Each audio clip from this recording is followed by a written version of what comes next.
Whenever we transition in life and we're on this growth journey, we have to let things die.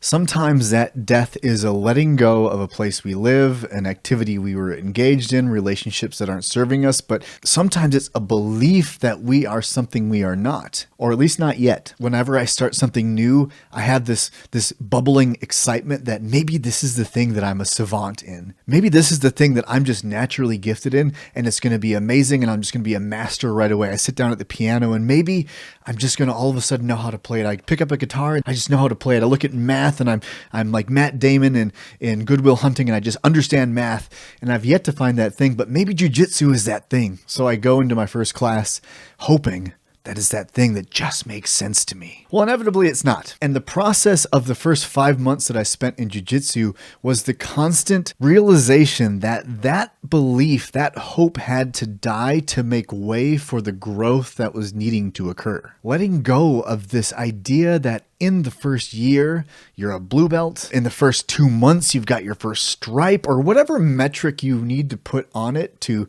mark your growth, and then compressing it into a timeline that's unrealistic that would signify that you are somehow gifted, has to die. It had to die in me because it was blocking me from taking the slow journey, the one that I had committed to in the rest of my life. Because if I truly am trying to make this a longevity thing, if I'm truly trying to make whatever it is a part of my life for the long haul, I have to appreciate that fast gains are meaningless. The beautiful thing in jiu-jitsu is that this is supposed to be a long journey. I'm not supposed to have things figured out in 6 years. Those hopes had to die to make fertile the ground of my planting in, to build roots and to understand this art and to be in community and to get to know people, to try new things, to struggle, to succeed. All of those things are like fertilizer that's growing me into who I am trying to become. And from that place, I can step into service. Because when we attach passion to service, then we found a path that we're supposed to walk. But if you compress a timeline and don't give it time to marinate, to fertilize, and grow a strong root system to then bear fruit someday, years down the road, then you're cutting yourself off at the knees.